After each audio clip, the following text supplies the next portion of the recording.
Друзья, всем привет! С вами шеф, а значит вы на Ивлев Шеф Channel. Что сейчас самое дорогое? Правильно, это время. И вы часто мне пишете в комментариях о том, что шеф, покажи какое-то блюдо, которое готовится очень быстро и может быть даже с применением того или иного полуфабриката. Не надо бояться использовать полуфабрикаты. Мы их используем повседневно. Майонез, сметана, сливки, разнообразные соусы, сливочное масло, да что там только и нету. Конечно, мы рис сами не соберем, здесь-то вообще спора нет. Как всегда, поразмыслив, я понял, что у меня есть масса божественных рецептов, по-другому я не могу сказать, специально для вас. Но люблю я баклажаны, ничего не могу с этим поделать. Недавно оценил интересную закуску баклажаны с черносливом. Как вы знаете, во многих ресторанах есть блюдо с черносливом, ведь он добавляет изюминку во вкусе. В этой закуске изюминка именно в сочетании баклажана с особой кисло-сладкой ноткой чернослива. Готов съесть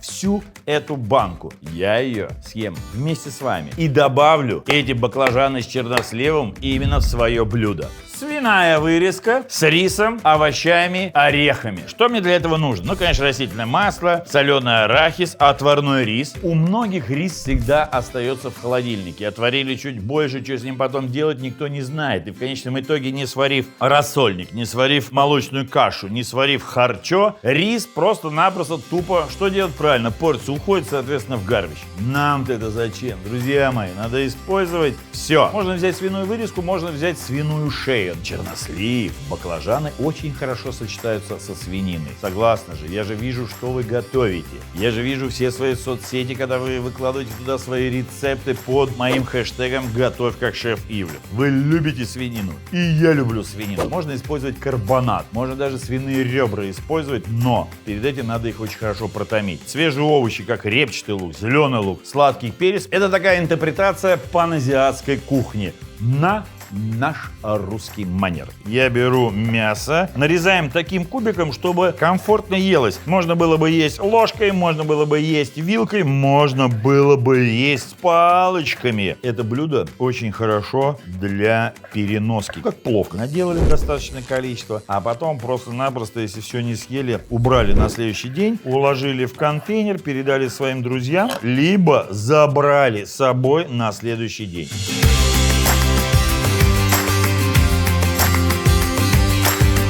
Сейчас в то время, чем больше овощей, тем вкуснее. Если вы по той или иной причине не можете использовать свежие овощи, не страшно, друзья мои. У вас есть консервированные, либо свежезамороженные, друзья. Включаю сковородку. Конечно же, лучше всего добавить растительного масла. Мы все-таки готовим в небольшом таком паназиатско-русском стиле. Оливковое масло достаточно очень яркое, придаст нотку Средиземноморья. А в данном блюде нам все-таки вот эта вот нотка Средиземноморья не нужна. Мы начинаем обжаривать мясо. Раскалили сковородку, не надо очень сильно прям накаливать, но в меру. И добавляю свининку постненькую. Если вы используете свиную шею, то я советую очень хорошо ее зажарить, чтобы, во-первых, и жир вытопился, но и, конечно, во-вторых, был колер. Потому что наша печенка очень любит холестерин. Ну, что греха таить, шашлык это же пипец, это же яд. Но мы его любим. И организм его тоже любит, но не у всех. Теперь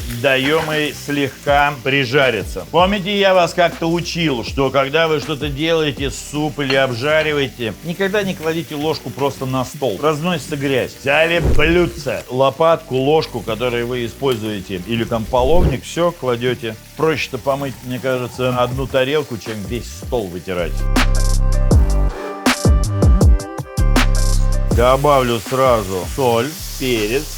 Что касается овощей, здесь не надо зажаривать как поджарку или пассировку на борщ. Нам надо сохранить вкус и хруст свежих овощей. В большей степени мы эту всю историю прижариваем. В течение, наверное, 1 минуты при среднем огне. Я всегда люблю на большом огне довести что до кипения, что очень хорошо прижарить, чтобы получился колер. Потом уменьшаешь и вот на этом среднем огне начинаешь работать. Получается всегда идеально. Но вы большие молодцы. у вас это тоже получается. Я большое количество вижу ваших рецептов, которые вы выкладываете, а я и делаю перепост в своих социальных сетях. Вы вообще красавцы, вы кулинарные гении, я горжусь вами. Чем больше будете присылать, тем вам в карму будет мой фирменный мерч. Пошел очень яркий запах, что очень мне нравится. Теперь я беру рис.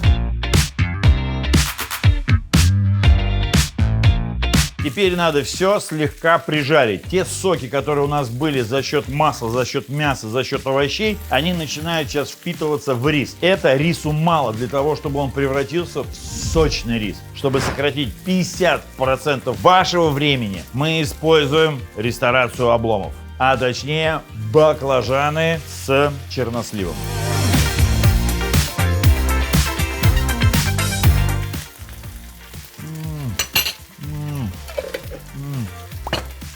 Идеально. Свиная вырезка готовится очень быстро. Как креветки, как индейка, грудка я имею в виду, ну и как куриное филе. Достаточно буквально 4 минут, которые у нас с вами прошли от начала до конца. И посмотри, какой шикарус, у меня получается. Похож почти на плов. Друзья, всем привет! С вами шеф, и у меня для вас самая вкусная и копченая новость. Теперь в моем магазине ivlevshop.com есть уникальный продукт, который создал я вместе с коллаборацией компании Спасски. 5 вкусов соли. Просто вообще разрыв башки. Ваша еда теперь станет самой вкусной на свете. Все-таки сделано-то шефом всей Руси. В магазине вы можете купить как индивидуальную упаковку с одним вкусом, а если вы кому-то хотите сделать подарок, ребята, я специально для вас разработал вот такую упаковку, где вы можете сразу приобрести 3 вкуса. Ну что, друзья мои, все для вас. Рад буду видеть вас на ivlevshop.com. Все прижарили, все поджарили, теперь остается время сервировать. Красота. Выкладываю это в тарелку. Не забывайте о том, что очень важный момент — это, конечно же, презентация. Презентация должна быть красивой. Если нету творческой изюминки, ничего страшного. Здесь, как всегда, Ивлев Chef Channel вам в помощь. Поэтому не забываем подписываться, ставить колокольчик, ну, конечно, и рекомендовать друзьям. Зеленый лук. Прям как положено с точки зрения паназиатской кухни. Там еще идет кинза, но в данном случае нет. Ну и, конечно же, беру жареный арахис. Его можно слегка порезать. Орех, чернослив, баклажан и рис – это очень вкусное сочетание. Ну вот сколько времени прошло от начала до готового блюда? 10 минут. Вот вы бы за 10 минут успели бы сделать все блюдо, если бы у вас не было готовых баклажанов с черносливом? 100% нет. А вот я – да. Вот такой вот вкусный, офигенный, как говорится, перекус, либо полноценный вкус. Приятного аппетита и до новых скорых встреч. Пока-пока. Увидимся на Ivlev Chef Channel.